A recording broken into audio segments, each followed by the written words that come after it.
मतलब I really want to ask you people, आपको ये जो टेक्निक है मैंने बताई कैसे यूज करना है नोट्स को, ये समझा है क्या? कि अगर कल को फर्स्ट चैप्टर हो, सेकंड हो, थर्ड हो, फोर्थ हो, फिफ्थ हो, जो 5 चैप्टर्स हमने कंप्लीट किए हैं, उन 5 चैप्टर्स के कोई भी चैप्टर को जब आपको पढ़ना है तो आपको क्या सीक्वेंस फॉलो करना नहीं याद है तो जो मैंने बताया वो कहीं पर तो बुक में एंड में लिख लो, ताकि 2 महीने बाद अगर भूल गया तो वो पढ़ सको क्या लिखा है सीक्वेंस। और इसलिए तो मैं स्टूडेंट सोचते हैं कि सर आप जो बता रहे हो, मैं आपको पहले भी बोल चुका हूं, ग्रुप 1 में टैक्स एंड लॉ, मैंने लॉ पहले लिया है, टैक्स एंड लॉ, ये 2 सब्जेक्ट आपके नैया पार करा सकते, अकाउंट्स एंड कॉस्टिंग कभी नहीं, कभी नहीं, बिकॉज वो इंस्टीट्यूट अपने, इनफैक्ट उससे भी मैं कहूंगा कॉस्टिंग तो भी थोड़ा बहुत, अकाउंट्स वो एक पेपर है जो इंस्टीट्यूट हर वक्त अपने पास रखेगी, जिसमें स्टूडेंट्स को थोड़ा डिस्टर्ब, अगेन 100% नहीं, थोड़ा डिस्टर्ब कर सके।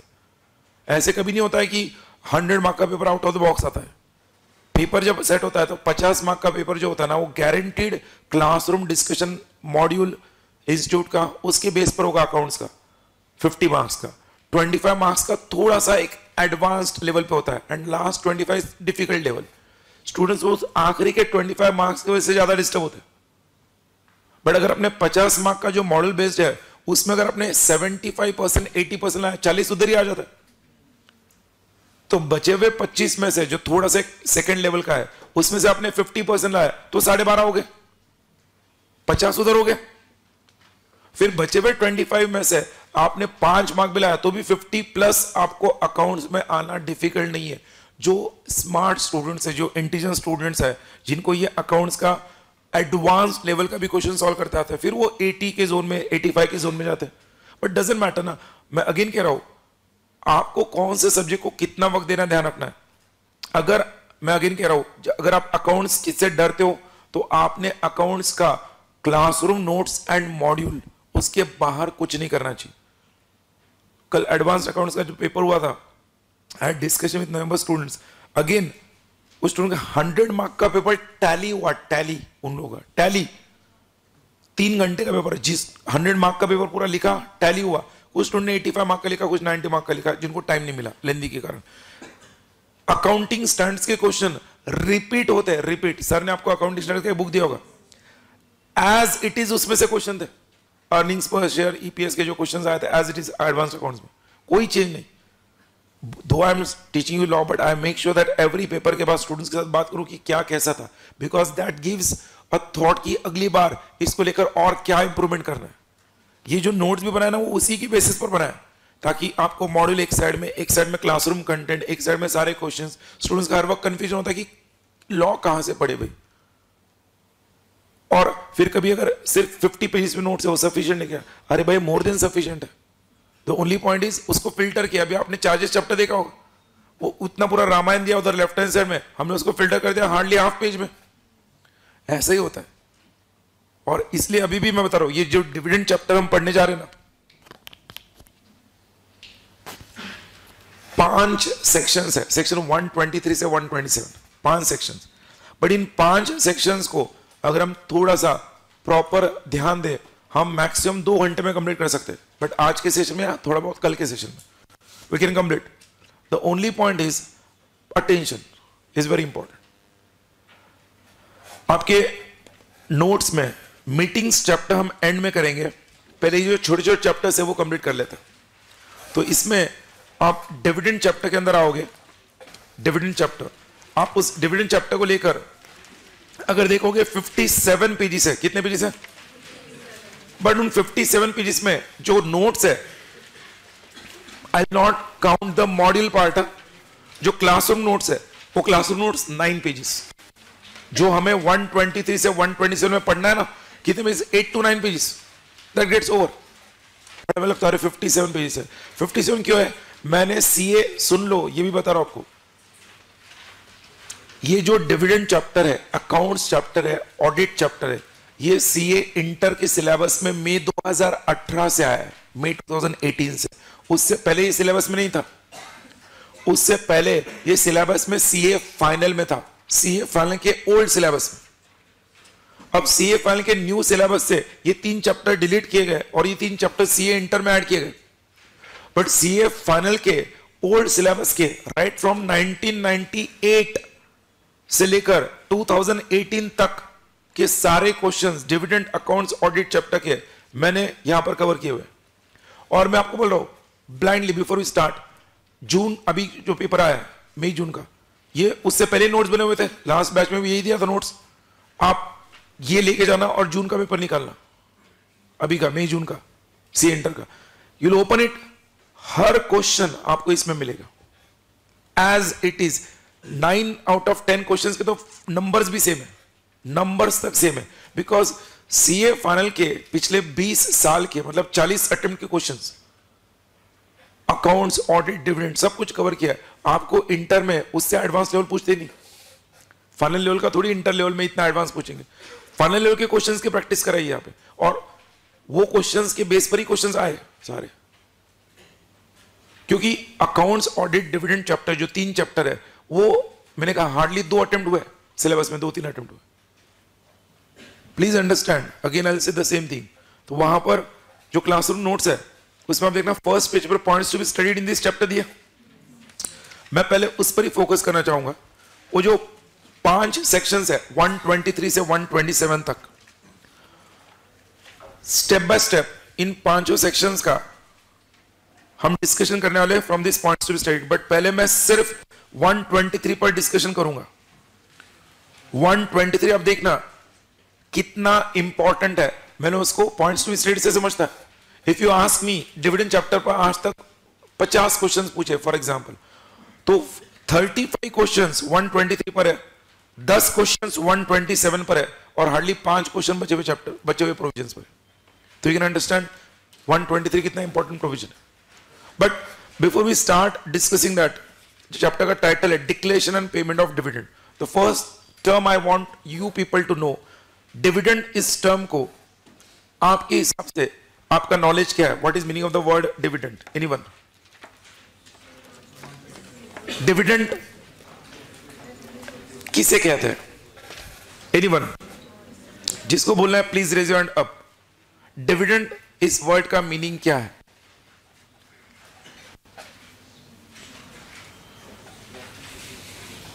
डिविडेंड इस वर्ड का मीनिंग क्या है? हाँ, वेरी गुड। कंपनी के प्रॉफिट का जो हिस्सा कंपनी शेयर होल्डर्स को डिस्ट्रीब्यूट करती है in proportion to paid up capital. ये आज तक का आपका नॉलेज था, विच इज हाफ नॉलेज, क्योंकि हर स्टूडेंट को सिर्फ इतना ही पता होता है। कंपनी प्रॉफिट का हिस्सा जो शेयर होल्डर्स को डिस्ट्रीब्यूट करेंगे in the form of dividend in proportion to the paid up shares, वो डिविडेंड है। प्रॉफिट का हिस्सा शेयर होल्डर्स को डिस्ट्रीब्यूट कर रही है in proportion to the shares, ठीक है। बट ये तब है जब कंपनी गोइंग कंसर्न में है। अगर कल को कंपनी लिक्विडेशन में जाती है उस वक्त भी शेयर होल्डर्स को डिविडेंड मिलता है। कंपनी लिक्विडेशन में जाने के बाद जब सारे लायबिलिटीज पे हो गए, उसके बाद अगर कंपनी के पास कुछ सरप्लस बचा है तो सरप्लस भी जो शेयर होल्डर्स के बीच में डिस्ट्रीब्यूट किया जाता है उसको भी डिविडेंड कहते हैं। हमें सिर्फ पहला पार्ट पता होता है, जब कंपनी गोइंग कंसर्न है तब प्रॉफिट का हिस्सा। कंपनी लिक्विडेशन में जाने पर भी मैंने क्या कहा, असेट्स को बेच के सारा पैसा आ गया, लायबिलिटीज सारे पे हो गए, कुछ भी नहीं बचा, सिर्फ शेयर होल्डर्स बचे, तो वो जो सरप्लस बचा है वो सरप्लस जब शेयर होल्डर्स में डिस्ट्रीब्यूट होगा उसको भी डिविडेंड कहते हैं। तो आपके पहले आपको ये समझना है डिविडेंड इस टर्म और इस वर्ड के 2 मीनिंग्स है। आपके नोट्स में उधर पेज नंबर 4 पर आप देखो, वो बेसिक डिस्कशन पहले हम कंप्लीट कर रहे हैं। पेज नंबर 4 आया, मीनिंग ऑफ डिविडेंड में फर्स्ट कॉलम में क्या दिया? When the company is a going concern. Second में when a company goes into liquidation. और ये मैंने अपनी मर्जी से नहीं लिखा, यू विल अंडरस्टैंड, जो भी राइट हैंड साइड में दिया वो लेफ्ट हैंड साइड में मॉड्यूल का पार्ट है, तो वहां पर आप सिर्फ पढ़ सकते हो ऑन योर ओन प्लीज।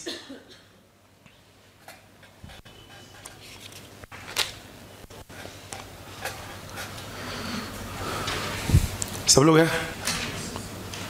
और उसके नीचे नोट में क्या लिखा? Dividend includes interim dividend. पहला सवाल अगेन आप सबको, इंटरिम डिविडेंड अगर आपने सुना है और फाइनल डिविडेंड आपको पता है, क्योंकि फाइनल डिविडेंड तो सबको पता होना चाहिए, तो इंटरिम डिविडेंड और फाइनल डिविडेंड में एक बहुत बड़ा फर्क है, डिफरेंस है. What is that? हाँ, अच्छा ठीक है, दो एजीएम्स के बीच में, okay, one difference I will consider that. दो एनुअल जनरल मीटिंग्स के बीच में जो डिविडेंड डिक्लेयर होता है वो इंटरम डिविडेंड है, और जो एजीएम में डिक्लेयर होगा वो फाइनल डिविडेंड है. एक और जो मेन डिफरेंस मैं समझना चाहता हूं आपसे, one point I'll take that as a difference, but the main difference is still pending. हाँ, नहीं, वो जो फाइनल डिविडेंड है उसके लिए भी प्रॉफिट जरूरी है या रिजर्व जरूरी है?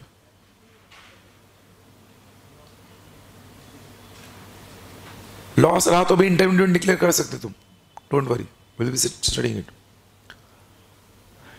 Interim dividend is declared by board of directors, whereas final dividend is declared by shareholders in AGM. ये डिफरेंस पता होना चाहिए. मतलब interim dividend, अभी आपको लगता है कि ये कुछ लिखने की जरूरत है? सब कुछ दिया नोट्स, एवरीथिंग इज गिवन. आपको सिर्फ सुनना है, मैं बाद में आपको उस पेज पर लिखे जाओगे, आपको पढ़ना है. इतना सब कुछ आपको रेडी किया है वहां पे. हाँ, डेफिनेटली कुछ लेक्चर्स में आपको ऐसा होता होगा, अच्छा सर ने बोला वो लिख दिया तुरंत, बट मैं बताऊं मैंने हर चीज कवर की वहां पे, सिर्फ ध्यान दो.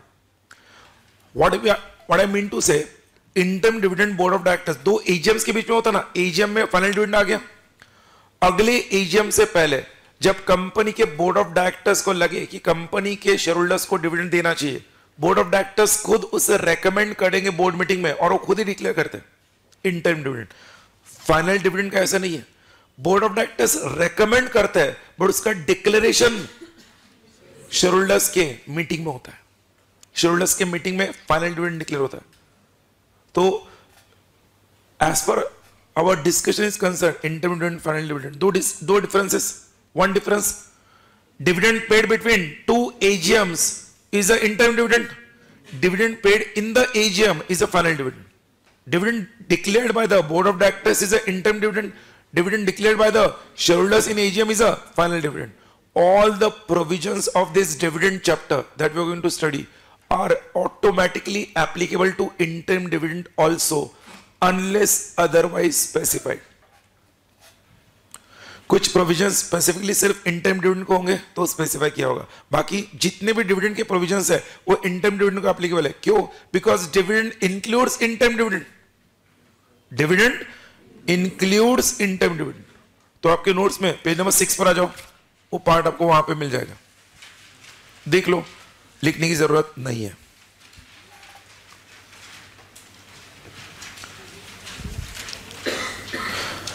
मिला क्या? डिक्लेयर्ड बाय द बीओडी, और इधर दिया आपके नोट्स में, डिक्लेयर बाय द बीओडी के बाद सेकंड कॉलम में क्या दिया? Declared eight AGM. एजीएम मतलब कौन? Share holders.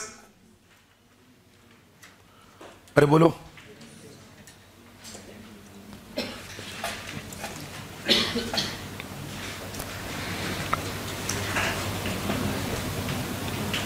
सब लोग हैं? पक्का? ओके.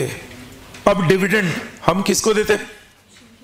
शेयर होल्डर्स को. शेयर होल्डर्स दो कैटेगरी के होते हैं, equity share holders, preference share holders. हम सबको पता है प्रेफरेंस शेयर होल्डर्स का नाम ही प्रेफरेंस है, बिकॉज उन्हें preference in repayment of capital and preference in repayment of dividend है, पेमेंट ऑफ डिविडेंड है. इक्विटी शेयर होल्डर्स को हम डिविडेंड तभी देंगे जब प्रेफरेंस शेयर होल्डर्स को डिविडेंड दे दिया है और बैलेंस कुछ बचा है तो.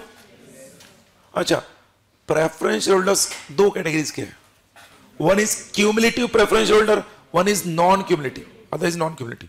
जो क्यूमुलेटिव प्रेफरेंस शेयर होल्डर्स है उनका डिविडेंड किसी साल में नहीं दिया, वो एक्यूमुलेट होता है, अगले साल में आपको देना पड़ेगा, पिछले साल का भी, इस साल का भी. Non cumulative preference share holders, उनका डिविडेंड पे नहीं किया, लैप्स हो जाएगा, अगले साल आपको देना है, तो again you have to pay them only for that year. जब हम डिविडेंड डिक्लेयर करने जा रहे हैं प्रॉफिट्स में से, पहले हम क्यूमुलेटिव या नॉन क्यूमुलेटिव का जो पोर्शन है वो देंगे, उसके बाद जो सरप्लस बचेगा उस सरप्लस में से हम शेयर होल्डर्स को डिविडेंड देंगे. कितना देंगे? कितना देंगे? पूरा सरप्लस देंगे, as per the dividend policy of the company.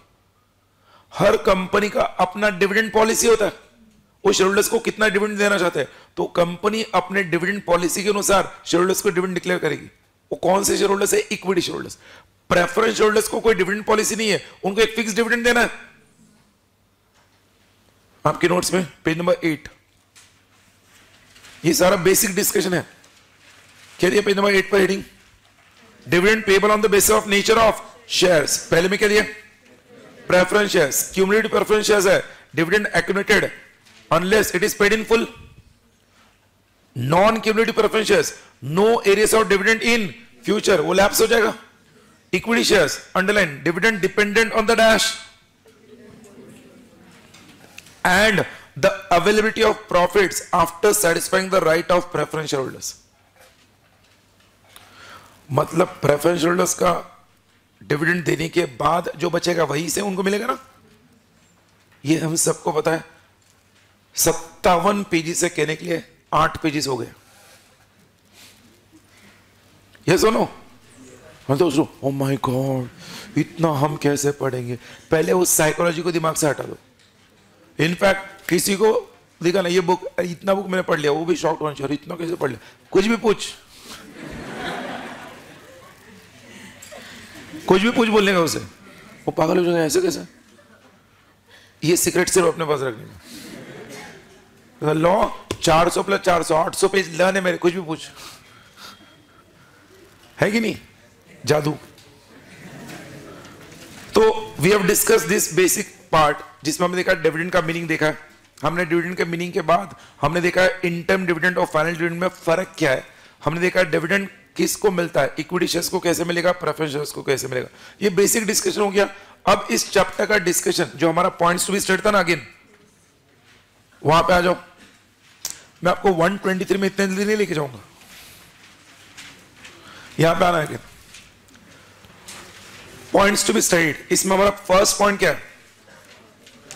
123 सब clause 1 and sub clause 2 section 123 का, जिसमें sub clause 1 definitely transfer to reserves है एंड 123 सब क्लॉज 2 डिक्लेरेशन ऑफ डिविडेंड है। हम क्या करेंगे, एक एक पॉइंट्स टू बी स्टडीड पढ़ेंगे, मैं समझाऊंगा, उसमें जाएंगे, उसको देखेंगे, अच्छा लगा आगे बढ़ेंगे।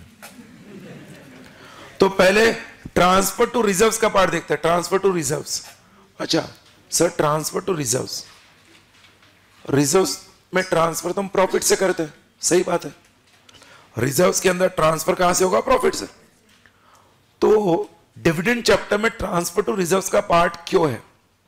वो कहता है कोई भी कंपनी जब डिविडेंड डिक्लेयर करना चाहती है, डिविडेंड डिक्लेयर करने से पहले कंपनी के जो बोर्ड ऑफ डायरेक्टर्स है, कौन है? उन्हें जो सही लगे एट देयर ओन डिस्क्रिशन, वो एक particular percentage of profits reserves को ट्रांसफर कर सकते हैं। मैं अगेन कह रहा हूं, eight their own discretion. 100 rupees का प्रॉफिट है, शेयर होल्डर्स को डिविडेंड देने से पहले बोर्ड ऑफ डायरेक्टर्स को लगा एक काम करते हैं, आने वाले फ्यूचर के कंटिजेंसी के लिए इस 100 रुपीज में से 50 रुपीज रिजर्व में ट्रांसफर करते हैं। तो 50 रुपीज रिजर्व में ट्रांसफर करेंगे और बचाओ 50 रुपीज वो डिविडेंड के लिए यूज कर सकते हैं। अच्छा 10 रुपए का ही प्रॉफिट है, बोर्ड ऑफ डायरेक्टर्स को लग रहा है कि 10 रुपए का प्रॉफिट है, इस साल रिजर्व में कुछ भी ट्रांसफर नहीं करते, पूरा डिविडेंड के लिए यूज करते हैं, पूरा डिविडेंड के लिए यूज कर सकते हैं। मतलब आपके प्रॉफिट में से कितना परसेंटेज रिजर्व को ट्रांसफर करना है या करना है कि नहीं करना है, ये किसके डिस्क्रिशन पर है? Board of directors. तो ट्रांसफर टू रिजर्व्स का प्रोविजन कहता है the board of directors are the authority to decide at their own discretion what percentage of profit is to be transferred to reserves or whether it is not to be transferred to reserves and directly use that for distribution of dividend। इतना simple है। इस पर CA final में 3-4 question पूछे हुए, inter में तो सोचो डेफिनेटली आ सकते हैं, सीए फाइनल लेवल में पूछे हुए। क्या है इसमें, मैंने जो बताया आपको, इसमें क्या दम है? आपको सिर्फ वो केस स्टडी आने पर देखना, अच्छा डिविडेंड रिजर्व्स को ट्रांसफर करना है क्या, तो बोर्ड ऑफ डायरेक्टर्स के डिस्क्रिप्शन पे होगा, हो गया। वो आंसर लिखने के 4 मार्क। ऐसे देखो मत मेरे पास, सही में बता रहा हूं, बाद में पता चलेगा आपको। अच्छा फर्स्ट पार्ट आपने बताया ट्रांसफर टू रिजर्व्स, ये डिक्लेरेशन ऑफ डिविडेंड जो सेकंड पार्ट है, हाँ ये थोड़ा समझते हैं। कंपनी को जब डिविडेंड डिक्लेयर करना है, सर आपने एक तो बताया out of profits of the company, current year profits. हम करंट ईयर के प्रॉफिट्स देखते हैं भाई, अच्छा सर, करंट ईयर में प्रॉफिट्स नहीं है, हमारे कंपनी के पास करंट ईयर में प्रॉफिट्स नहीं है। वेट अ मिनट, जब मैं कहता हूं current year profits, that current year profits, listen carefully, that current year profits must be after providing for depreciation as per schedule 2 companies act का। क्योंकि इनकम टैक्स में, पीजीपीपी में सेक्शन 32 आप पढ़ते हो डेप्रिसिएशन का। किसी कंपनी ने सेक्शन 32 के तहत डेप्रिसिएशन चार्ज किया है पेंडल में, तो आपको डेप्रिसिएशन एड बैक करना पड़ेगा। और शेड्यूल 2 कंपनीज एक्ट के तहत जो डेप्रिसिएशन का परसेंटेज है उतना डेप्रिसिएशन चार्ज करना पड़ेगा, और उसके बाद जो प्रॉफिट आएगा that will be the current year profit, ना कि आपका इनकम टैक्स का करंट ईयर प्रॉफिट। मैं जो बोल रहा हूं समझ रहा है? तो कहते हैं out of current year profits but after providing for depreciation as per schedule 2। अच्छा, करंट ईयर में कोई प्रॉफिट नहीं, out of previous year profits, but previous year का कौन सा profit? P and L credit balance. P and L credit balance अगर मेरा है, I hope you understand this, तो मेरे प्रीवियस ईयर का कोई क्रेडिट बैलेंस है, P and L credit balance, but again after providing for depreciation as per schedule 2। Previous year profits को भी लेना है, तो प्रीवियस ईयर का प्रॉफिट भी कैसे आना चाहिए? After providing for depreciation as per schedule 2। या फिर number 3, a combination of this 2, 1 and 2। 1 क्या था?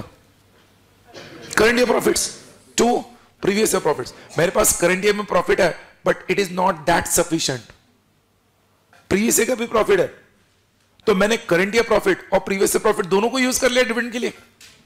तो डिविडेंड को डिक्लेयर करना है, तो मैं आपको बता रहा हूं सोर्स ऑफ डिविडेंड, पैसा आएगा कहां से। अभी मैंने क्या बताया? सोर्स, पहला source current profits, previous year profits और a combination of this 2, but इन तीनों के लिए कॉमन क्या है? After providing for depreciation as per schedule 2।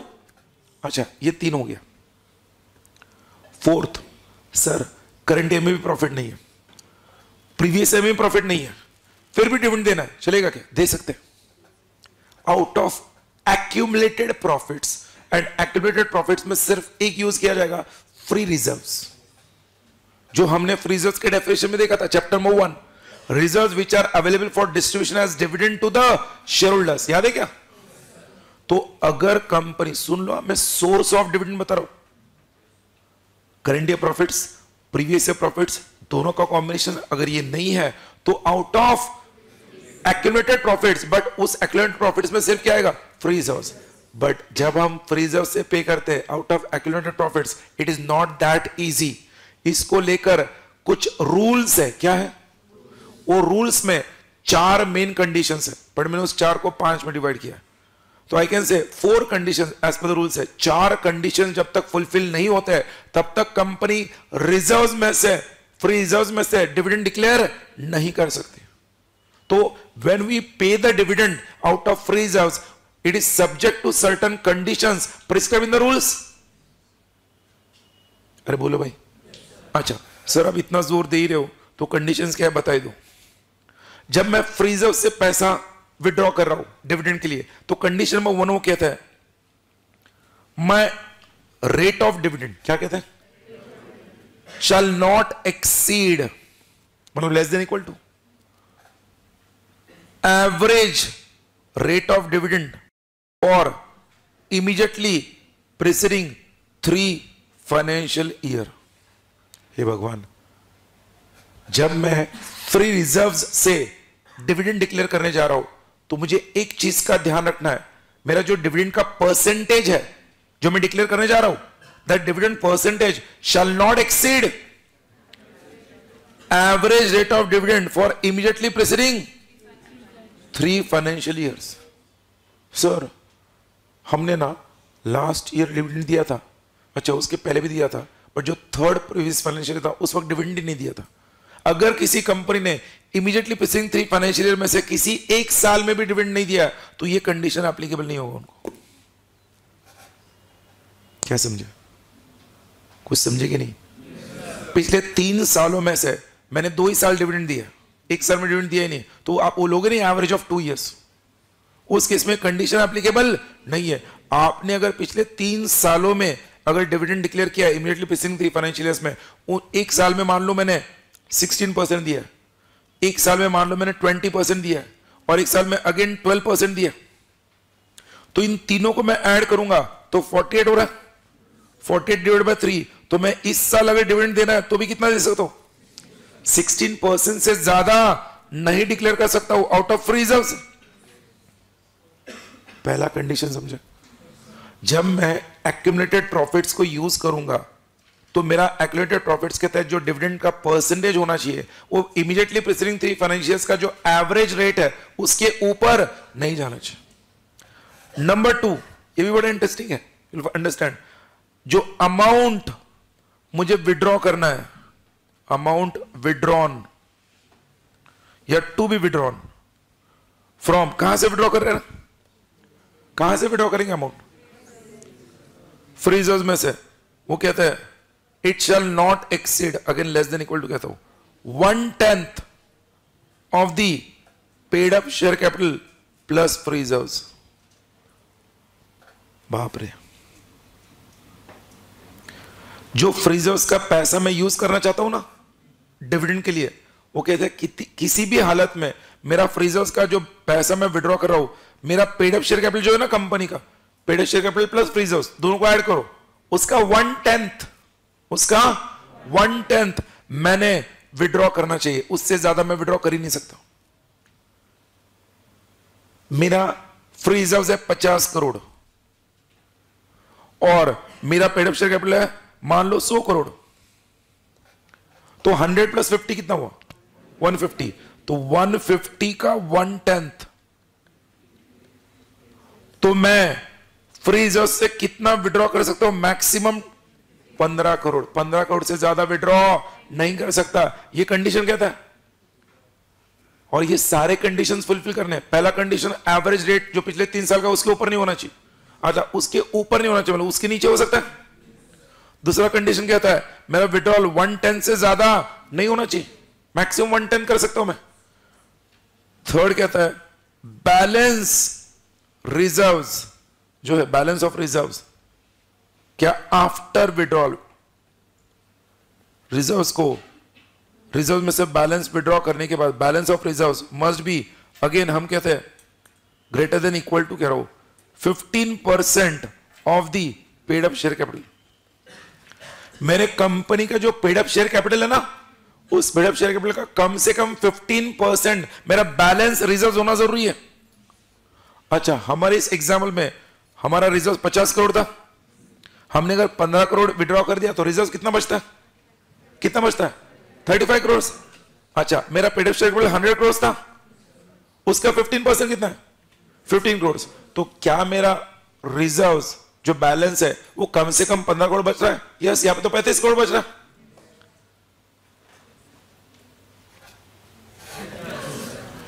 बोलो बगैर देखे तीनों कंडीशंस।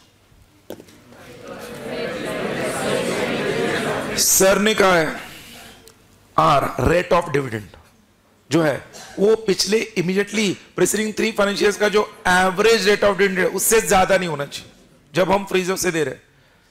सेकंड का है सर ने ए, अमाउंट जो विड्रॉ होगा वो 1/10 of the paid up share capital plus free reserve, उससे ज्यादा विड्रॉ नहीं कर सकता मैं रिजर्व में से।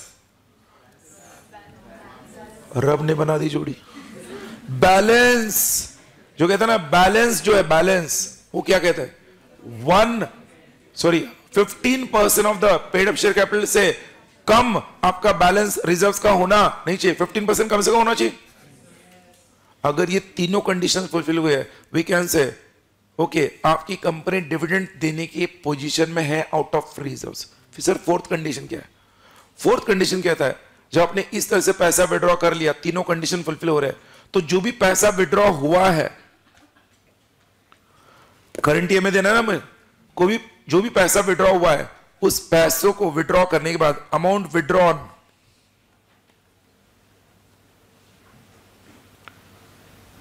Dash first current year losses shall be adjusted. लो कर लो बात, जो पैसा विड्रॉ होगा उसमें से पहले करंट ईयर के जो लॉसेस है वो एडजस्ट होंगे और वो एडजस्ट होने के बाद जो बच्चे का पैसा उसी को डिविडेंड के फॉर्म में यूज कर सकते हैं। अब जब करंट ईयर के लॉसेस कहते हैं ना, इसमें बड़ा इंटरेस्टिंग पॉइंट है। वो कहते हैं करंट ईयर लॉसेस कैसे होंगे, कैसे कैलकुलेट करना है, करंट ईयर के लॉसेस को कैसे कैलकुलेट करना है।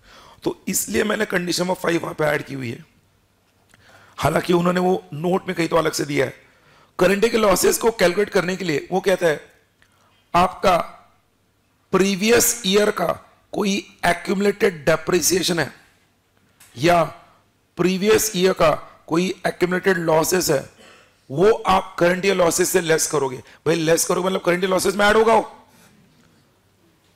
और मतलब हमारा पिछले साल का कोई एक्यूमुलेटेड डेप्रिसिएशन होगा या एक्यूमुलेटेड लॉसेस होगा, वो हमें करंट ईयर लॉसेस में ऐड करना है और टोटल अमाउंट अब अमाउंट विड्रॉल में से लेस करना है। सर बाद में कुछ बचा ही नहीं दे सकते,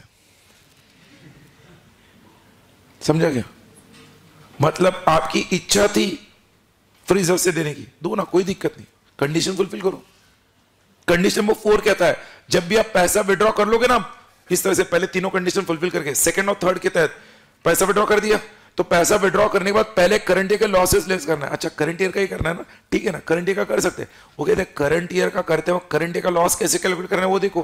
करंट ईयर का लॉस कैलकुलेट करने के लिए करंट ईयर के लॉसेस के अंदर पिछले साल के एक्यूमुलेटेड डेप्रिसिएशन या एक्यूमुलेटेड लॉसेस को ये वो करंट ईयर लॉसेस में ऐड बैक होंगे और उसके बाद टोटल करंट ईयर का लॉस आएगा। वरना क्या होगा, कोई कंपनी इधर लॉसेस है, डेप्रिसिएशन एक्यूमुलेटेड है, आपने set of carry forward chapter पढ़ा है ना इनकम टैक्स में, तो जो डेप्रिसिएशन एक्यूमुलेट होता है, जो लॉसेस एक्यूमुलेट होते हैं, वी कैन राइट ऑफ। यहां पर वो कहते हैं आप इधर लॉस में हो और इधर डिविडेंड डिक्लेयर कर रहे हो, करना चाहते हो करो ना, सिर्फ उसको एडजस्ट करके फिर करो। अरे बोलो भाई, अब इसमें दो ही बातें होगी। अमाउंट विड्रॉ होने के बाद जो करंट ईयर लॉसेस है, जब वो एक्यूमुलेटेड डेप्रिसिएशन और एक्यूमुलेटेड लॉसेस के साथ एड बैक होने के बाद जब वो अमाउंट विड्रॉन से लेस होंगे, उसके बाद अगर कुछ अमाउंट विड्रॉन बचा होगा उतना ही हम डिविडेंड के लिए दे सकते हैं। सेकंड ऐसा हो सकता है कुछ भी नहीं बचा, अरे बोलो भाई, तो कुछ भी नहीं बच रहा है तो सॉरी आपकी इच्छा बहुत थी बट अब आप फ्री रिजर्व से डिविडेंड डिक्लेयर नहीं कर सकते। 4 कंडीशंस मैंने बताई। अच्छा तो अगेन हम हमारे पॉइंट्स टू बी स्टेट में आते हैं। ट्रांसफर टू रिजर्व हमने देखा, डिक्लेरेशन ऑफ डिविडेंड देखा, दोनों देखा ना। अच्छा डिक्लेरेशन ऑफ डिविडेंड में सर ने कितने सोर्सेज बताए? 4। पहला current year profits, previous year profits, दोनों का combination after providing for depreciation as per schedule 2, and number 4 out of accumulated profit जिसमें कंपलसरी फ्री रिजर्व आना चाहिए। वेट अ मिनट, एक 5वां सोर्स है बट वो हम सबके किसी नॉर्मल कंपनी के लिए नहीं है। वो कहते हैं 5th सोर्स में अगर सेंट्रल गवर्नमेंट या स्टेट गवर्नमेंट ने किसी कंपनी के केस में गारंटीड डिविडेंड डिक्लेयर किया है, तो ऐसे केस में कंपनी के पास पैसा नहीं भी है तो गवर्नमेंट की ट्रेजरी से, गवर्नमेंट की तिजोरी से डिविडेंड जाएगा। सर ऐसा कब होता है? गवर्नमेंट कंपनी, गवर्नमेंट कंपनीज के केस में आपने सुना होगा बीपीसीएल, एचपीसीएल, इंडियन ऑयल, ये जो कंपनीज है ना, ये एक जमाने में लॉस मेकिंग थी, पर इन कंपनीज के आर्टिकल्स में लिखा है हर साल कंपनी 25% डिविडेंड देगी। ये लिस्टेड कंपनीज है, लॉस मेकिंग होने के बावजूद भी आर्टिकल्स में लिखा है 25% डिविडेंड देगी। एग्जांपल दे रहा हूं मैं, तो अगर इस कंपनी को अगर डिविडेंड देना है तो गवर्नमेंट की ट्रेजरी से, मतलब गवर्नमेंट की तिजोरी से पैसा आएगा। तो हम कहते हैं 5th source out of money provided by central government or state government whenever they guarantee any dividend। अरे बोलो भाई, 5 सोर्सेज हो गए जिसमें 4th सोर्स में फ्री रिजर्व से देने के लिए 4 कंडीशन मैंने बता दी। अच्छा वो कहता है एक गवर्नमेंट कंपनी है क्या, which is wholly owned by government, Holi 100% government owned है, मतलब पब्लिक का कोई होल्डिंग नहीं है। फॉर एग्जाम्पल बीएसएनएल, जो गवर्नमेंट कंपनी 100% गवर्नमेंट ओन्ड है, सेंट्रल गवर्नमेंट हो या स्टेट गवर्नमेंट, वो गवर्नमेंट कंपनी डिविडेंड कभी भी फ्री रिजर्व से डिक्लेयर नहीं कर सकती। मतलब फ्री रिजर्व से, एक्यूमुलेटेड प्रॉफिट से डिविडेंड डिक्लेयर करने का रास्ता कौन से कंपनी के लिए बंद है? Government company. बट वो भी कौन सी गवर्नमेंट कंपनी? जो होली ओन्ड बाय गवर्नमेंट है। ओएनजीसी, एचपीसीएल, बीपीसीएल, ये होली ओन्ड बाय गवर्नमेंट नहीं है। अरे बोलो, जो गवर्नमेंट कंपनी 100% गवर्नमेंट ओन्ड है वही गवर्नमेंट कंपनी फ्री रिजर्व से डिविडेंड डिक्लेयर नहीं कर सकती। नंबर 1। फिर ये जो डिविडेंड डिक्लेयर करना है जिसके लिए हम प्रॉफिट्स का इस्तेमाल करते हैं, वो कहते हैं जैसे ही आपकी कंपनी डिविडेंड डिक्लेयर करेगी, फिर वो इंटरिम हो या फाइनल हो, जैसे डिविडेंड डिक्लेयर होगा 5 दिनों में, कितना, within 5 days from the date of declaration, वो पैसा डिविडेंड का जो आपने डिक्लेयर करके पे करना था, वो पैसा एक सेपरेट बैंक अकाउंट में आपको ट्रांसफर करना है with in 5 days। With in 5 days वो कहां पे ट्रांसफर करना है? एक सेपरेट शेड्यूल बैंक अकाउंट में ट्रांसफर करना है for payment of dividend. But declare होने के 5 दिनों में एक बैंक अकाउंट ओपन करके उसमें ट्रांसफर कर देना। सब लोग हैं, हो गया ना? First points to be studied is over.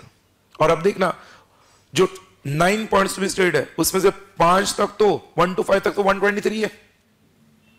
तो आपके नोट्स में पेज नंबर 10 पर आ जाओ सब लोग, ठंडे दिमाग से। अब दिमाग एकदम ठंडा रखना है, बहुत जरूरी है। अगर गर्म हो गया तो आंखें बंद करो 1 सेकंड, 1 मिनट के लिए लगा दो।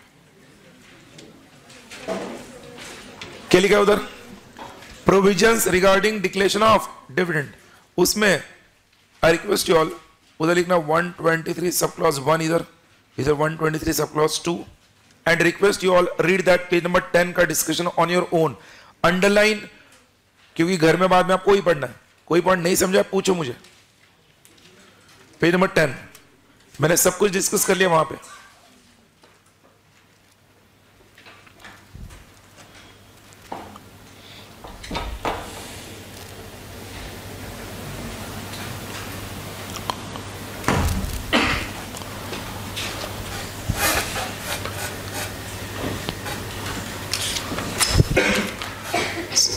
स्टेप बाय स्टेप जाएंगे हम। पहले पेज नंबर 10 पढ़ो सिर्फ, और होने के बाद रुक जाना।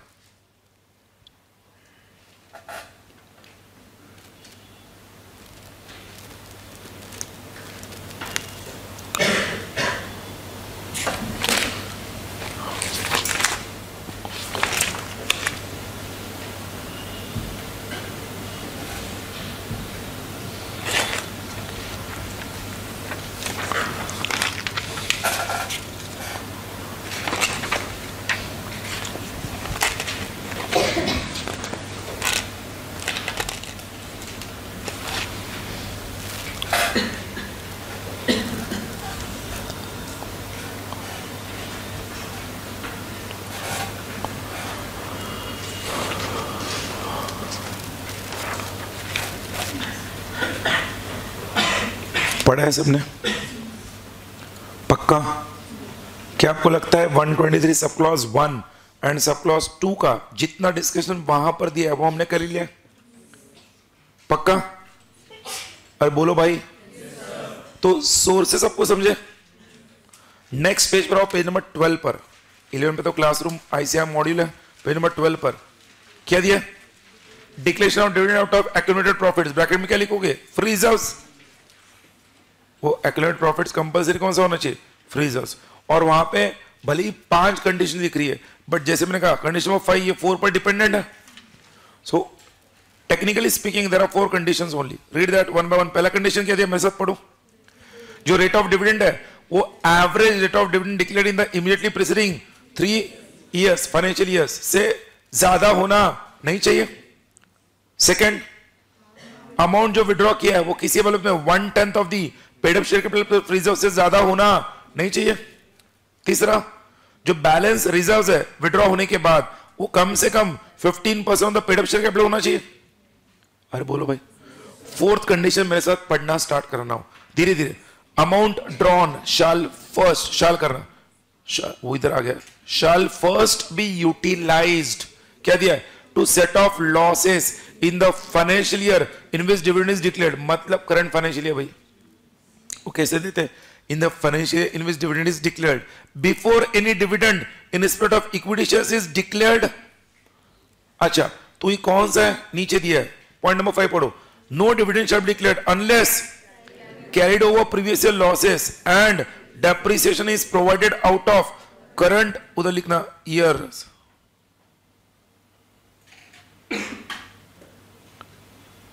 profits oblique losses। अगर करंट ईयर में प्रॉफिट है तो एक्यूमुलेटेड डेप्रिसिएशन या लॉसेस जो है वो लेस होंगे। करंट ईयर में लॉसेस है तो एक्यूमुलेटेड डेप्रिसिएशन लॉसेस उसमें ऐड बैक हो जाएंगे। अज्यूम सबको समझे? नोट नंबर 1 पढ़ लो, read on your own now.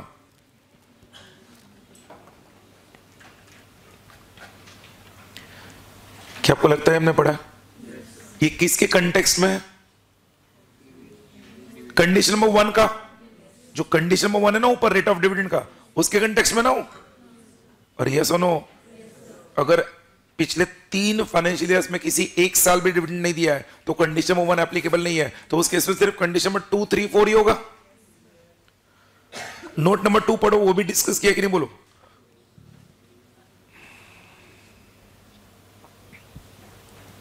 Can not declare करना, डी हटा देना। कैन नॉट डिक्लेयर और पे डिविडेंड आउट ऑफ रिजर्व्स। जो गवर्नमेंट कंपनी जिसमें होली ओन्ड एंटायर कैपिटल दिया ना, wholly owned by central government, state government है, इट कैन नॉट डिक्लेयर और पे डिविडेंड आउट ऑफ रिजर्व्स। अरे बोलो। अच्छा, नोट नंबर सी पढ़ो।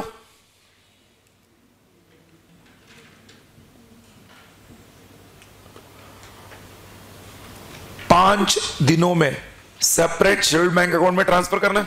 हाँ डेफिनेटली, उसमें भी 5 दिनों में किसको ट्रांसफर करने की जरूरत नहीं है, जो होली ओन्ड गवर्नमेंट कंपनी है। भाई गवर्नमेंट अपने आप को ही डिविडेंड देगी क्या? होली ओन्ड है ना, सब कुछ गवर्नमेंट का ही उधर। Government company which entire capital is held by central government, तो वहां पे उन्हें 5 दिनों में ट्रांसफर करने की जरूरत नहीं है। यहां तक सब हमने डिस्कस किया था। 123 सब क्लॉज 1, सब क्लॉज 2 एंड सब क्लॉज 4 हमने पढ़ा। ये जो नोट नंबर सी था ना, इसको सब क्लॉज 4 लिखो। 123 सब क्लॉज 4। 1 क्या था? Transfer to reserves. 2 क्या था? Declaration of dividend. 4 क्या है? 5 दिनों में ट्रांसफर करना है पैसा। अच्छा, 123 सब क्लॉज 3 नीचे दिख रहा है, क्या दिया है? Interim dividend.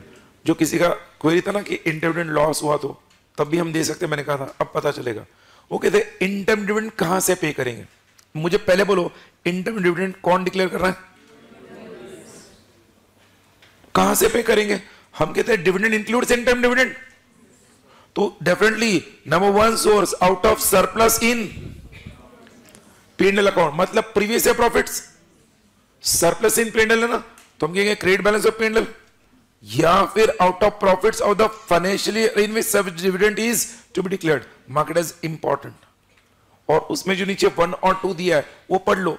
Can you tell me the meaning of it?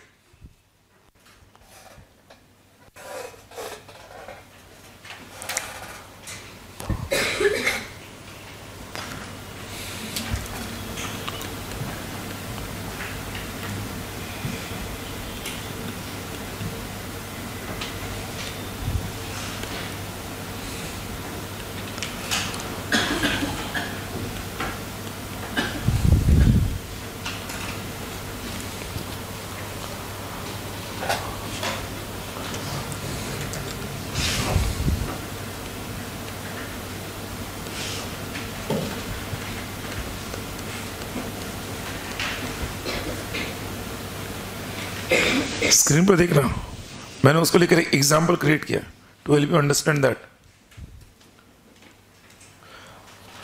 Company का जो फाइनेंशियल ईयर है, मेरे हिसाब से मान लो 1 अप्रैल 2020 से 31 मार्च 2021 है फाइनेंशियल ईयर, ठीक है? तो इस फाइनेंशियल ईयर के दौरान बीच में अगर बोर्ड ऑफ डायरेक्टर्स डिक्लेयर करना चाहते हैं तो इंटरम डिविडेंड पे कर सकते हैं। वो कहते हैं out of profits of the financial year in which such dividend is to be declared. 1 अप्रैल 2020 से 30 सितंबर 2020 तक 6 महीना हो गया, साल का 6 महीना हो गया।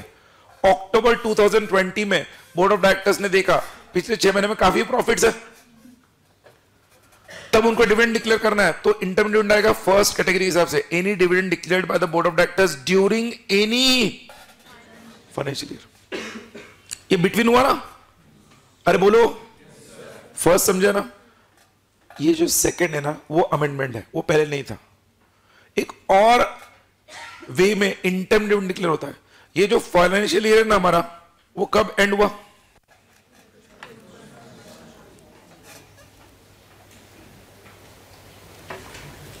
(31 मार्च 2021 को, ठीक है?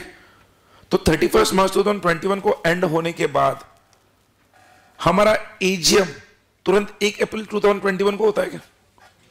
एजीएम के लिए 6 महीने का वक्त मिलता है। कितना? मतलब 31 मार्च 2021 के बाद 6 महीना, मतलब 30 सितंबर 2021 से पहले कभी भी एजीएम कॉल करना है। मान लो कंपनी सितंबर 2021 में एजीएम कॉल कर रही है, बट एजीएम में तो फाइनल डिविडेंड डिक्लेयर होगा। एजीएम सितंबर में होनी है, मार्च 2021 में फाइनेंशियल क्लोज हो गया, तो अप्रैल या मई में बोर्ड ऑफ डायरेक्टर्स मार्च 2021 तक के प्रॉफिट को लेते हुए इंटरम डिविडेंड डिक्लेयर कर सकते। क्या दिया? Any dividend declared at any time during the period from closure of financial year till the holding of AGM.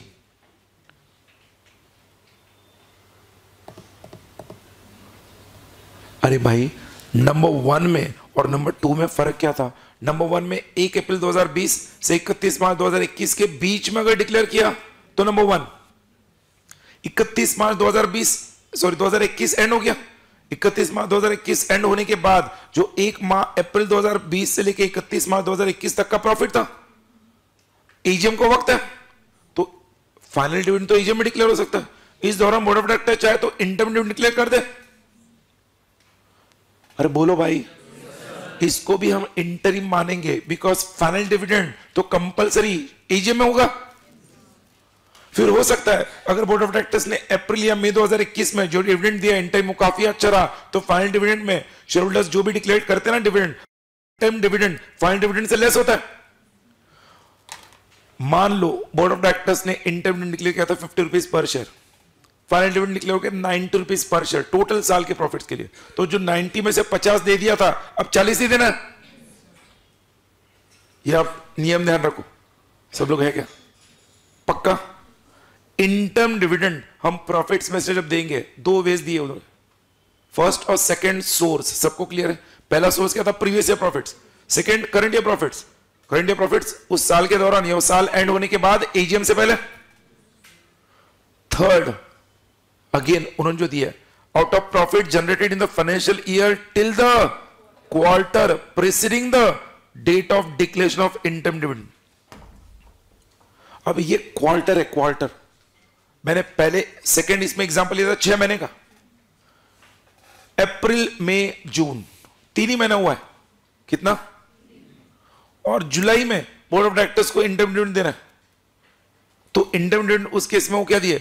Out of profit generated in the financial year till the quarter preceding the date of declaration of interim dividend. तो अप्रैल मई जून 3 महीने में जितना profit हुआ उसके basis पर ही देना चाहते हैं।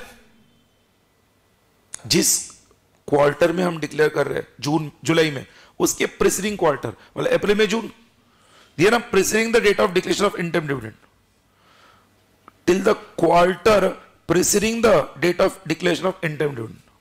अगर हम अक्टूबर में डिक्लेयर कर रहे हैं तो अप्रैल टू सितंबर। अरे बोलो भाई, तो सेकंड में और थर्ड में क्या फर्क है? सेकंड और थर्ड सोर्स में क्या फर्क है? प्लीज, सेकंड और थर्ड सोर्स।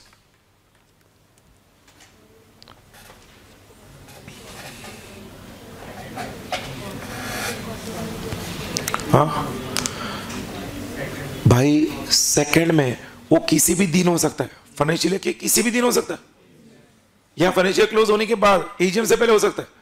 थर्ड में वो कहते हैं क्वार्टर वाइज हो रहा है। एक क्वार्टर एंड हुआ तो अगले क्वार्टर में पिछले क्वार्टर का जो प्रॉफिट था उसके ऊपर डिविडेंड दे दिया। अगला क्वार्टर एंड हुआ, उसके अगले क्वार्टर में उस सेकंड क्वार्टर का जो प्रॉफिट था उस पर डिविडेंड दे दिया। ऐसे क्वार्टर वाइज दे रहे। तो ये थर्ड पॉइंट, इंटरम डिविडेंड देने के 3 सोर्सेस, 1 और 2 और 3। थर्ड हम कहते हैं क्वार्टर वाइज हो रहा है। कैसे हो रहा है? Quarter wise. Note number 1, query will be resolved. Read all of it loudly with me. In case a company has incurred loss during the current financial year up to the end of quarter immediately preceding the date of declaration of interim dividend. Wait a minute. मतलब interim dividend तो हम साल के बीच में देते हैं, अभी तक लॉस ही हुआ है, नो प्रॉफिट्स, फिर भी कंपनी interim dividend दे सकती है। कैसे दिया है? The interim dividend shall not be declared at a rate higher than average dividend by the company during immediately preceding 3 financial years. तो पिछले 3 सालों में जो डिविडेंड दिया होगा, डिविडेंड इंटरम नहीं, पिछले 3 सालों में जो डिविडेंड दिया था उसका एवरेज जो रेट है उससे ज्यादा इंटरम डिविडेंड आप दे नहीं सकते। बट इस साल लॉस है तो देना है तो कहां से देंगे? Previous year profits. हमारा पहला सोर्स था ना, first source surplus in P&L account. कोई बोल रहा सर P&L में भी कोई सरप्लस नहीं था, P&L में भी कोई सरप्लस नहीं था।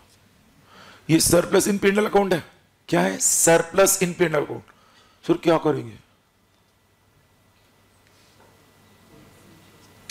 P&L में भी कोई सरप्लस नहीं था, बोलो आपको डिविडेंड देना है। अरे भाई करंट में तो लॉसेस ही है, तो सोर्स के हिसाब से out of surplus in P&L account पिछले साल का P&L क्रेडिट बैलेंस, उसमें भी कोई सरप्लस नहीं था, there was no P&L credit balance, फिर भी डिविडेंड देना। तो एक्युमुलेटेड प्रॉफिट्स के कंडीशंस अगर आ जाते हैं, 4 कंडीशंस। फ्रीजर से देना बिकॉज, अच्छा सर यहां पे तो कहीं पे दिया नहीं ना भाई, हमने पहले ही पढ़ा डिविडेंड इंक्लूड्स इंटरम डिविडेंड। तो जो जो डिविडेंड के प्रोविजंस है जहां पे इंटरम डिविडेंड साइलेंट है, सारे इंटरम डिविडेंड को एप्लीकेबल होंगे। तो गलती से ध्यान रखना, गलती से मैं मतलब केस स्टडी जब आता है ना एग्जाम में, उन्होंने दे दिया कंपनी को इंटरम डिविडेंड देना है, प्रीवियस ईयर के कोई प्रॉफिट्स नहीं थे और कंपनी वाज करंट ईयर में लॉसेस थे। अब कंपनी को देना है तो कहां से देंगे? What are the conditions to be fulfilled? तो वही एक्युमुलेटेड प्रॉफिट्स के कंडीशन लिखने हैं। और उस केस में जो कंडीशन वो 4 है, करंट ईयर के सारे लॉसेस लेस होंगे, याद है क्या? और करंट ईयर के लॉसेस में पिछले साल का कोई एक्युमुलेटेड डेप्रिसिएशन लॉसेस है वो भी लेस होगा। लॉक करूं? पक्का? कितने सब क्लॉजेस हुए वो भी याद नहीं। 123 सब क्लॉज 1 क्या था? ट्रांसफर टू, कितना ट्रांसफर करना था? At the discretion.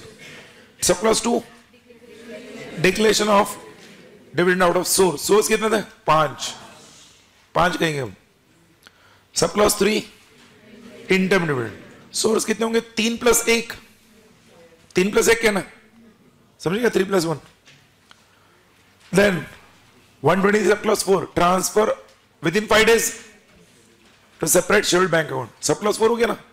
2 he sub clause बचे। अगर आप देखोगे पॉइंट्स टू बी स्टडी के हिसाब से 2 ही देखो ना, पॉइंट्स टू बी स्टडी में क्या बचा? Sub clause 5 and sub clause 6। अरे बोलो, सब क्लॉज 5 का हेडिंग क्या दिया उधर? पेमेंट ऑफ डिविडेंड टू,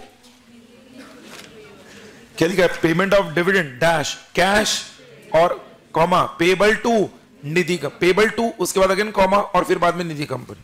वो कॉमा है, वो इंपॉर्टेंट है। पहला हम कहते हैं dividend has to be paid in cash. Cash मतलब क्या? कंपनी हर शेयरहोल्डर के पास जाके कैश देती है उसको। वो कहते हैं कैश का मतलब यहां पे समझना है प्लीज। कैश का मतलब इट क्या है? It has to be in the form of a dividend warrant. क्या कह रहा हूं मैं? या चेक या इलेक्ट्रॉनिक क्लियरिंग। क्या कहते हैं? जिसको हम डिविडेंड मैंडेट कहते हैं। क्या कहते हैं? मतलब वो लिखने के लिखते पेबल इन कैश, पर वो कैश में देते नहीं है। कंपनी को कंपलसरी वो in the form of cheque, dividend warrant या फिर इलेक्ट्रॉनिक मैंडेट के तहत देना है। अच्छा, किसको देना है? जो रजिस्टर्ड शेयरहोल्डर है उसको देना है, या उसके इंस्ट्रक्शंस पर किसी और व्यक्ति को देना है, या फिर उसके बैंकर को देना है? आपके नोट्स में उधर आ जाओ।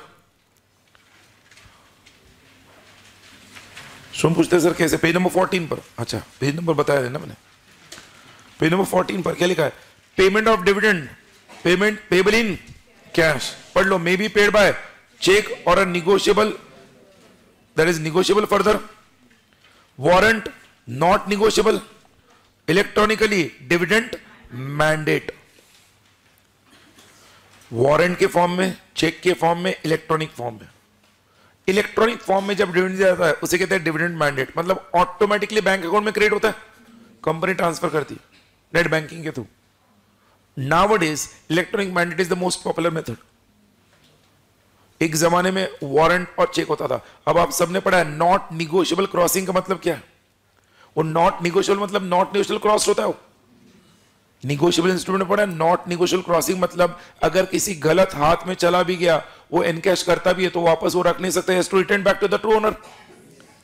तो जो डिविडेंड का वारंट होता है, कंपनी ने दिया राहुल जैन के नाम से डिविडेंड वारंट, राहुल जैन, उस बिल्डिंग में 2 राहुल जैन रहते थे, एक ने देखा डिविडेंड वारंट अच्छा नेबर का, ले लिया राहुल जैन ने, डाल दिया अपने बैंक अकाउंट में, क्लियर कर दिया, तब भी वो वापस रख नहीं पाएगा, has to return back, because वो डिविडेंड वारंट कैसे होता है, not negotiable. This was the most popular method in the past, dividend warrant के फॉर्म में, इलेक्ट्रॉनिक फॉर्म में। अच्छा, पेबल इन कैश के बाद सेकेंड ऑर्डर में किया पेबल टू किसको, रजिस्टर्ड शेयर होल्डर को, या उसके ऑर्डर पर किसी और व्यक्ति को, या उसके बैंकर को। उसके बैंकर को कब देंगे रे, जब उसने इंस्ट्रक्शन दिया है। अरे इलेक्ट्रॉनिक मैंडेट था ना, उसने इंस्ट्रक्शन ऑनलाइन सबमिट किया हुआ है, मेरा जो भी डिविडेंड है सीधा बैंक में जमा करो, तो कंपनी उसके सीधा बैंक में जमा कर देगी उसके बैंकर को, या उसके ऑर्डर पर किसी और व्यक्ति को।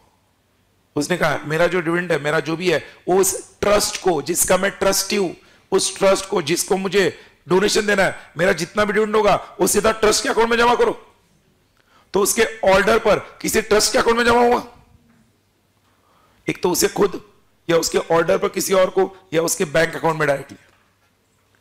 क्लियर है?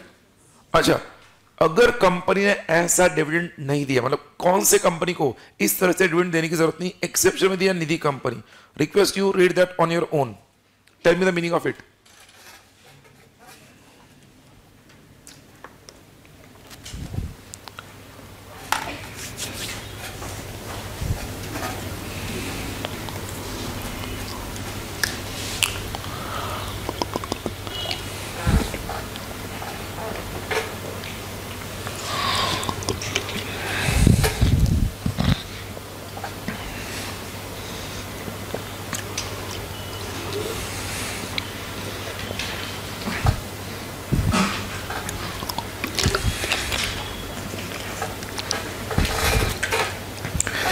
निधि कंपनी के केस में क्या दिया उन्होंने,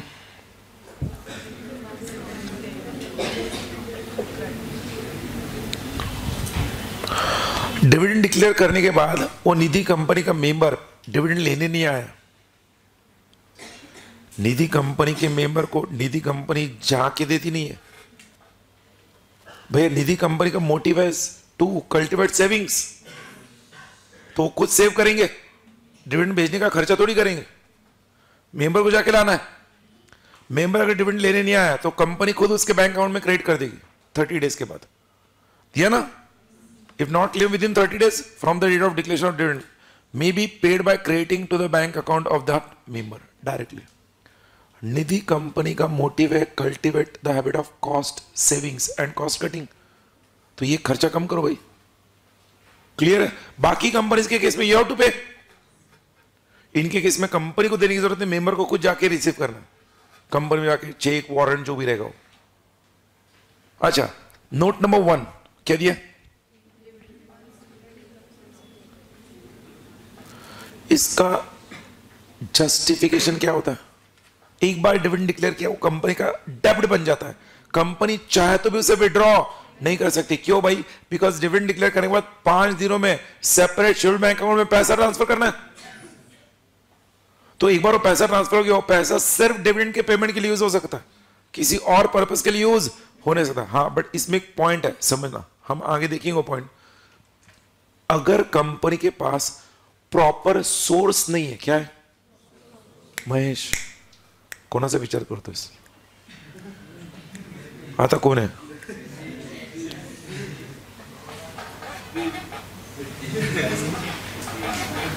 नाही सर, खोटं नाही बोलायचं,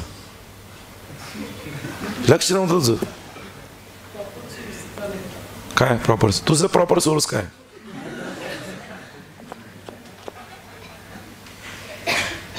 सॉरी सर, झालं बोललो, चला सर पुढे कामाला लागा। भाई डिविडेंड वंस डिक्लेयर्ड, मैंने कहा इट बिकम्स अ डेब्ट, it can not be withdrawn. इसका मतलब समझना, मैंने कहा एक एक्सेप्शनल सिचुएशन ऐसा है जहां पे कंपनी का डिविडेंड विड्रॉ हो सकता है, क्योंकि बोर्ड ऑफ डायरेक्टर्स ने जो डिविडेंड डिक्लेयर किया था, इंटरम डिविडेंड, जो सोर्स यूज किया था इंटरमीडिएट डिक्लेयर करने के लिए, that source was illegal, it was not as per law. Capital profits, revenue profits, capital profits, याद है क्या? प्रॉस्पेक्टस चैप्टर में पढ़ा था.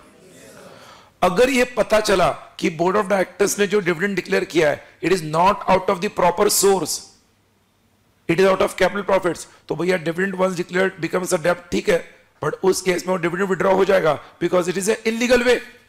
और उस केस में जो भी बर्डन, जो भी नुकसान कंपनी का होगा वो डायरेक्टर्स को बेयर करना पड़ेगा. जो भी कॉन्टरवेशन हो उसके तहत जो भी पनिशमेंट हो कौन बेयर करेगा? वो डायरेक्टर्स. ये पॉइंट आगे दिया है, बट आप ये पहले समझो, dividend once declared becomes a डेब्ट. अच्छा, ये किसी जो लिखा है नोट वो किसी सेक्शन में नहीं दिया अभी है, ये केस स्टडी के बेस पर मैंने वो पॉइंट लिख कर दिया. Dividend once declared becomes a डेब्ट, hence it can not be withdrawn. Section आगे दिया है, एज पर सेक्शन 123 सब clause 6, last section of 123 sub clause 123 सब क्लॉज 6. डिपॉजिट चैप्टर हुआ है अभी भी, डिपॉजिट्स पढ़ो ना, क्या लिखा है? A company is prohibited, prohibited, prohibited, prohibited, prohibited. मतलब disallowed, not allowed from declaring dividend if it has defaulted in, बोलो नीचे दिया है, defaulted in, मेरे साथ मार्क करना, complying the provisions of section 73 और comply with the section 74. 74 क्या था?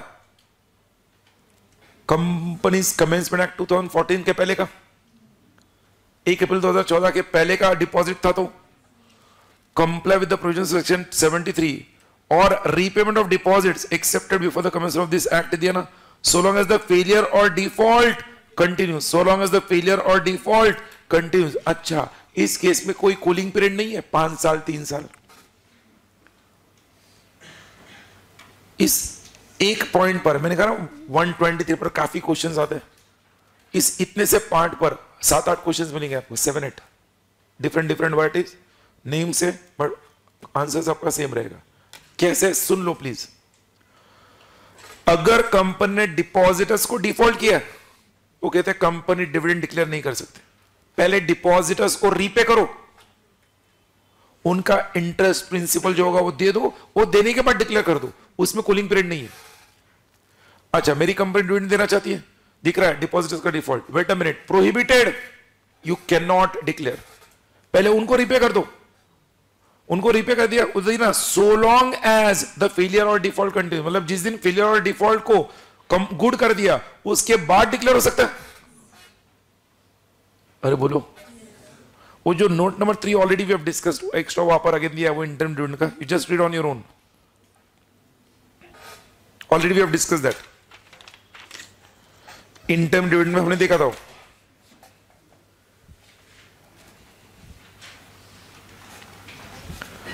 123 सब क्लॉज 6 पर, ये चैप्टर 50% हो गया. जो बचे हुए 4 सेक्शन में फॉर्मेलिटी है जस्ट, उसमें 127 में कहूंगा थोड़ा बहुत चलो ठीक है, पनिशमेंट को लेकर वो इंपॉर्टेंट है. लंबी सांस लो और एक 4 मिनट का पावर नैप लो, सो जाओ. मैं बताऊंगा आपको, मिनट घंटे चाहिए, 4 घंटे का चाहिए.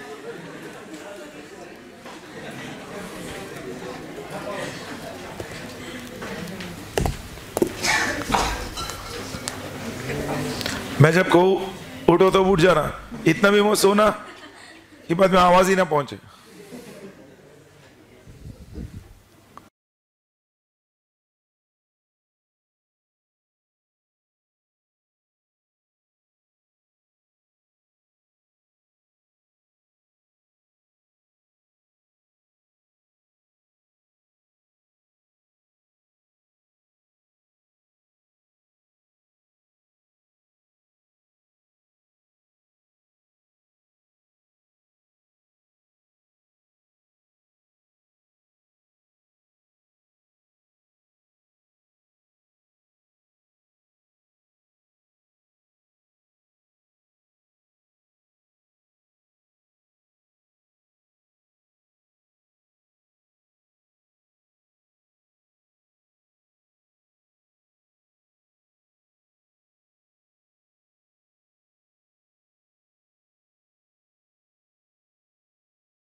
10-11 मिनट हो गए।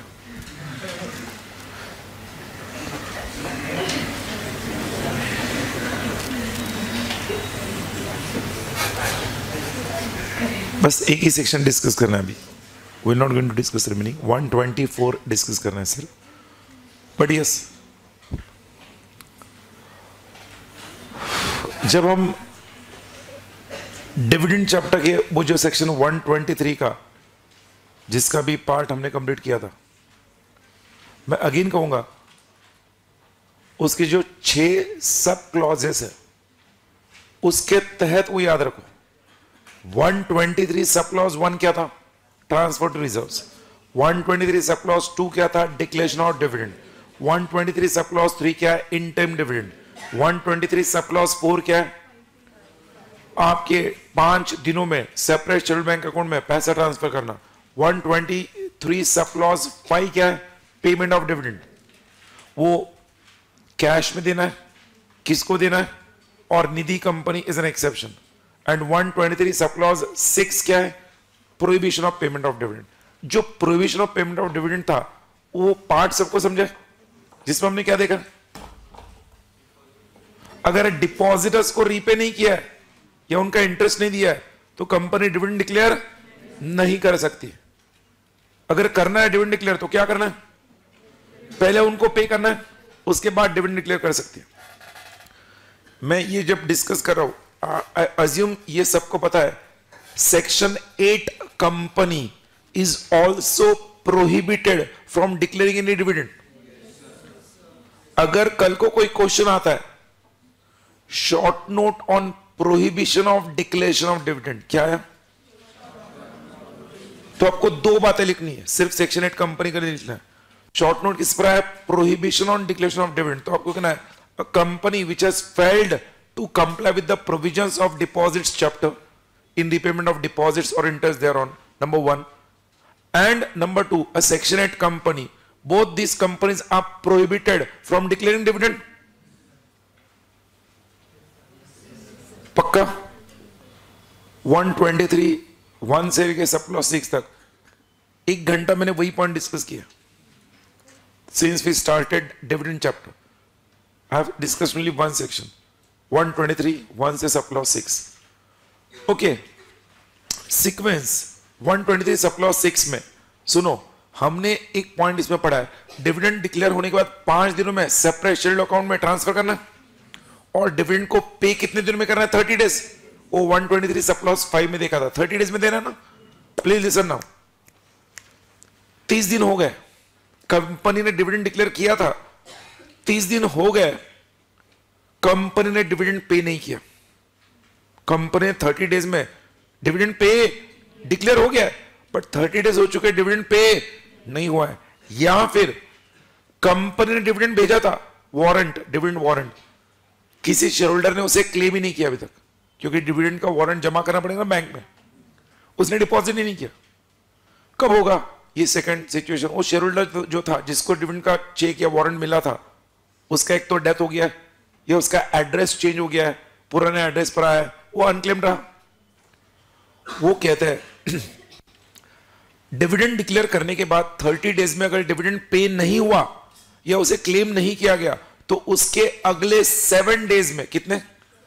विद इन 7 डेज कंपनी को जितना भी डिविडेंड का बैलेंस था, जो अनक्लेम्ड था या अनपेड था, जो भी पैसा है, वो एक नया अकाउंट ओपन करना है और उस नए अकाउंट को नाम देना है अनपेड डिविडेंड अकाउंट। क्या नाम देना? अनपेड डिविडेंड अकाउंट कहते हुए नाम देना है। ये जो अनपेड डिविडेंड अकाउंट है, ये अकाउंट अलग है from the first account that we open within 5 days. जो फर्स्ट अकाउंट था open within 5 days, it was dividend payable account. वो कौन सा अकाउंट था? अब उस डिविडेंड पेबल अकाउंट से अगर 30 डेज में डिविडेंड पे नहीं हुआ है या किसी ने क्लेम नहीं किया, तो उसका जो भी बैलेंस है वो अगले 7 डेज में कहां पे ट्रांसफर करना है? एक नया अकाउंट ओपन करके अनपेड डिविडेंड अकाउंट में ट्रांसफर कर देना। जैसे उस अकाउंट में ट्रांसफर किया जाएगा, विद इन 90 डेज, कितना? 90 दिनों में कंपनी को एक स्टेटमेंट बनाना है।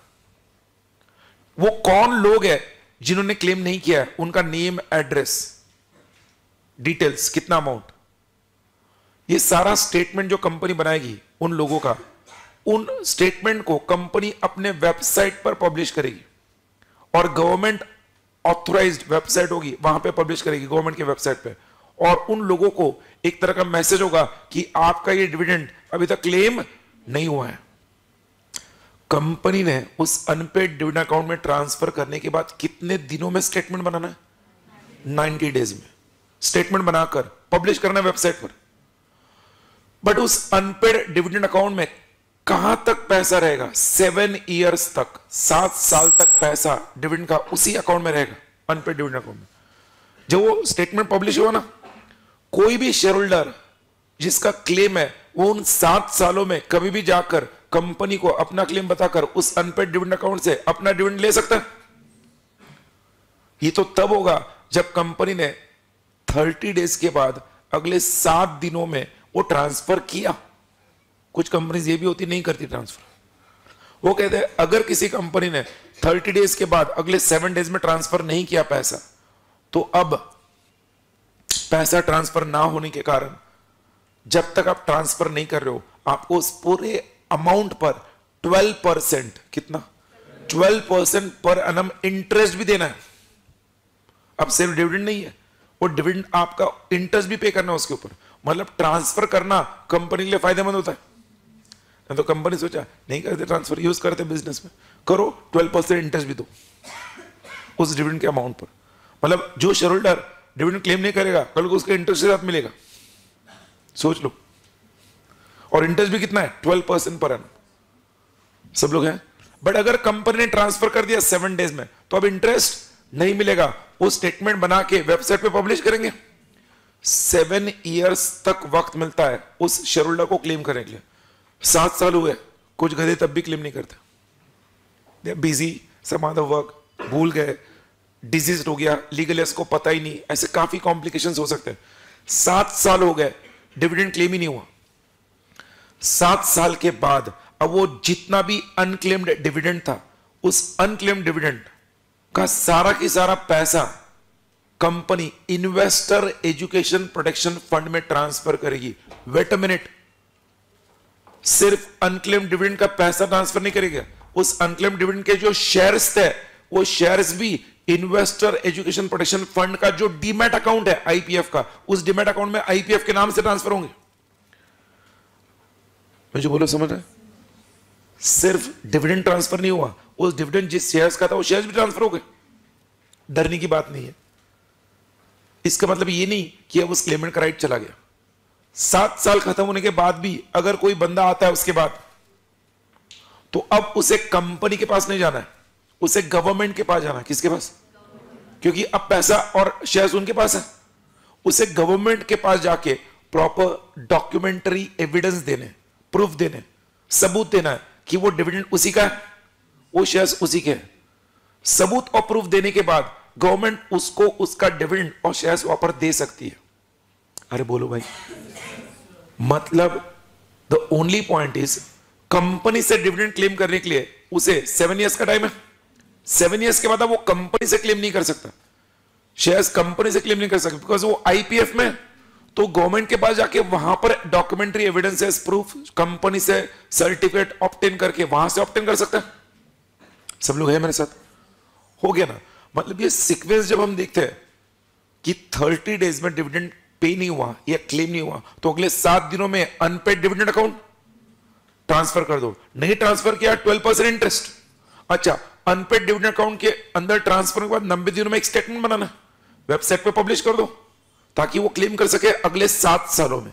नहीं किया, 7 साल बाद आईपीएफ हो गया। 124 सेक्शन देखो आपके नोट्स में, सेक्शन 124 क्लासरूम नोट्स में पेज नंबर 18 पर दिया,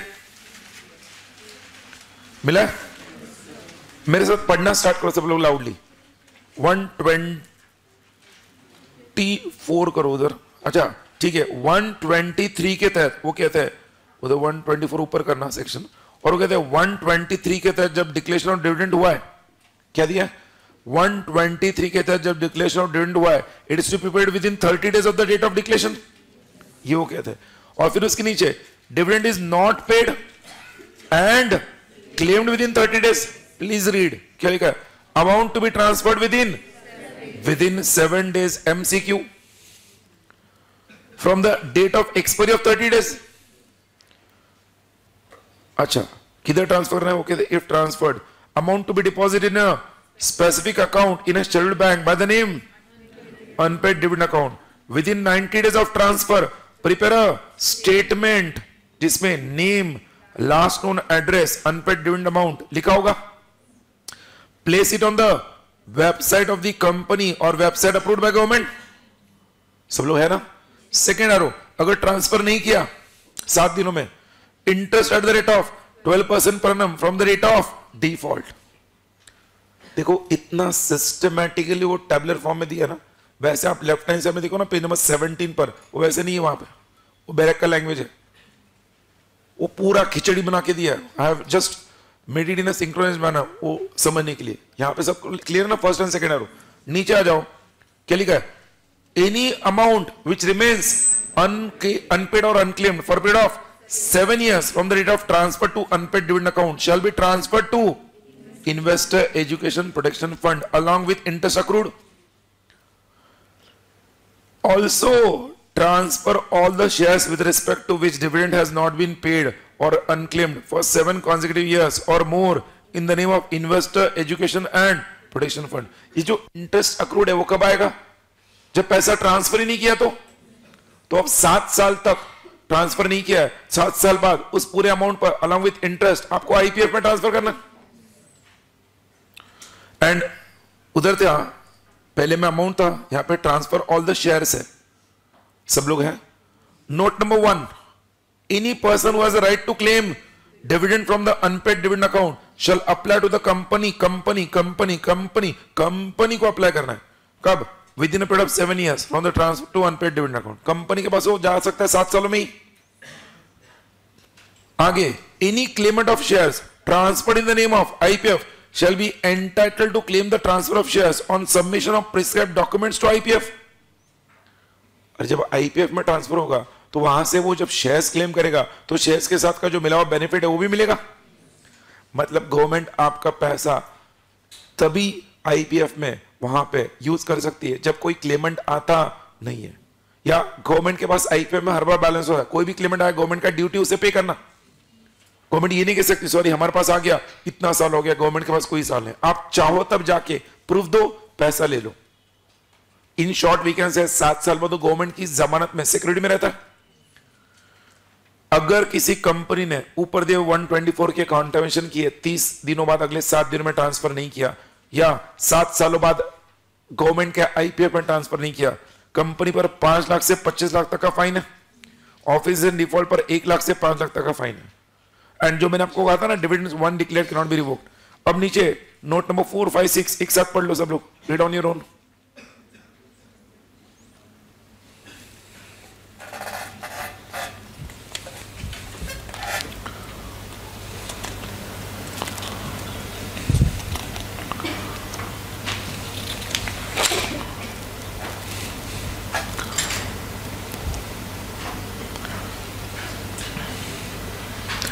क्या दिया, जो डिविडेंड एक बार डिक्लेयर किया वो रिवोक नहीं हो सकता. फिर उन्होंने दिया except with the consent of shareholders, because पैसा तो उनको मिलना है ना. अब उन्होंने दिया डिविडेंड डिक्लेयर्ड जो होगा can not be increased but can be decrease with share holders consent. इसका पर्पस और मीनिंग समझो. इसको लेकर भी केस स्टडी आती है, उस एक लाइन को लेकर. जो कंपनी के बोर्ड ऑफ डायरेक्टर्स है उन्होंने डिविडेंड रेकमेंड किया 20%, एजीएम में अप्रूवल के लिए आ गया. शेयर होल्डर्स चाहते हैं इतना प्रॉफिट है 20 क्यों दे रहे हो, 30 तो ना, वो 30 नहीं कर सकते. शेयर होल्डर्स के एजीएम में डिविडेंड का परसेंटेज बढ़ नहीं सकता है. जो डिविडेंड ऑलरेडी रिकमेंडेड है वो कम हो सकता है बट बढ़ नहीं सकता. क्वेश्चन एग्जाम में आता है, बोर्ड ऑफ डायरेक्टर्स ने 20% डिविडेंड रिकमेंड किया डिक्लेयर करने के लिए एजीएम में. शेयर होल्डर्स एजीएम में चाहते हैं आप बढ़ाओ परसेंटेज. क्या बोर्ड ऑफ डायरेक्टर्स ऐसा कर सकते हैं? आपको कहना डिविडेंड जो डिक्लेयर हुआ है उसको हम इंक्रीज नहीं कर सकते, उसको हम डिक्रीज कर सकते हैं. शेयर होल्डर्स के concept, it can not be increased. And जो मैंने कहा था इलीगली डिक्लेयर्ड डिविडेंड है उसको रिवोक कर सकते हैं. बट उस केस में जो भी नुकसान होगा उसके लिए जो डायरेक्टर्स इन डिफॉल्ट है वो पर्सनल लायबल है। सब लोग है।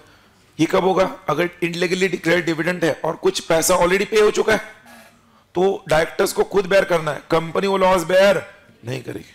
क्लियर है? वो जो दिया exemption to Nidhi company to a member, exemption to Nidhi company to a member of Nidhi company, exemption to a member of Nidhi company, और दीजिए अनपेड और unclaimed dividend. Please read that. क्या लिखा? निधि कंपनी में announce the same in local language newspaper of wide circulation. Announcement of the said declaration is also displayed on the notice board of Nidhi company for at least 3 months. मतलब Nidhi company के case में उनको separate unpaid dividend account maintain करने की जरूरत नहीं है। 30 days में किसी ने क्लेम नहीं किया, 30 डेज बाद निधि कंपनी न्यूज़पेपर एडवर्टाइजमेंट देगी, वो भी लोकल उस एरिया के, एंड अपने नोटिस बोर्ड पर पब्लिश कर देगी उन सारे लोगों का नाम, कम से कम 3 महीने तक नाम पब्लिश रहेगा नोटिस बोर्ड पर जिन्होंने डिविडेंड अभी तक क्लेम नहीं किया। That is the only thing Nidhi company is required to do. मतलब निधि कंपनी का कोई बैलेंस आईपीएफ में जाने का सवाल ही नहीं आता है। अरे बोलो, Nidhi company is exempted 124। Just refer to that 124। Anything difficult you find? वो फ्लो जो है 124 का 123 के कंटेक्स्ट में चेक करो, उस एक पेज पर सब कुछ कवर्ड है।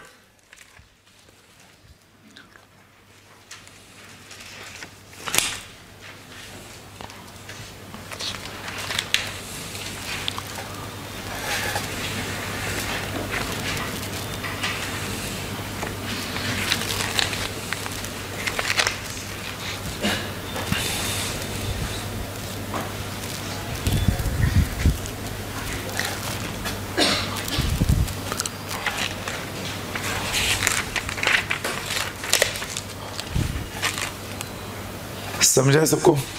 पक्का? ओके, पेज नंबर 34 पर आ जाओ आप। 32 पर मॉडल के क्वेश्चंस है, वो पूरा डिविडेंड होने के बाद चेक करना है। पेज नंबर 34 पर आप आओगे, वहां पर क्वेश्चंस ऑन डिविडेंड दिए। If you just check over there, I have given some 25 questions. कितने क्वेश्चंस है? मॉडल के कितने क्वेश्चंस है? 6, और उसके बाद पास्ट एग्जाम के क्वेश्चंस वहां पर अगेन एंड में दिए 25 के बाद। They are some 16 questions.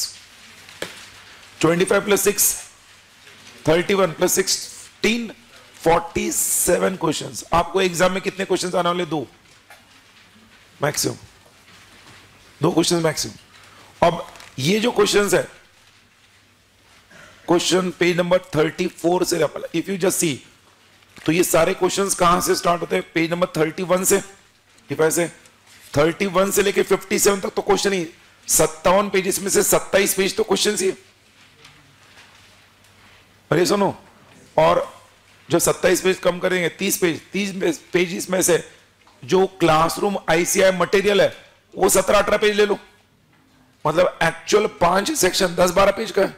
जो मैं आपको पहले मोमेंट से बता रहा हूं कि आपको ये चारों चैप्टर्स के मिला के 50 पेज ही पढ़ने, मैक्सिमम 60 पेजेस, पर हमें लगता है 418 पेज, क्योंकि मैंने उसको कोई भी कंजूसी नहीं की है।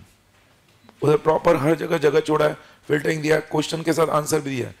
The only point is page number 34 पर ये जो क्वेश्चन दिए ना, अब वहां पर आप लिखना जो 25 क्वेश्चन है ना, उनमें से आप यू विल बी सरप्राइज्ड। अब लिखो question number 1 to question number 14 and question 25 and question 26, sorry 24 and 25 होगा, it's my mistake. Question number 24 and 25, question 24 25, मतलब 25 क्वेश्चन में से कितने क्वेश्चन हुए? हो गया। हमने 2 ही सेक्शन देखे, बट 25 में से 16 क्वेश्चंस इन 2 सेक्शन पर है, और उन 16 में से भी 13 क्वेश्चंस 123 पर है। और when you will be referring to that 13-14 questions, जो भी है 16 क्वेश्चंस, उन 16 में से 9 क्वेश्चंस आपको रिपीट मिलेंगे, सिर्फ नाम अलग होगा, अमाउंट अलग होगा।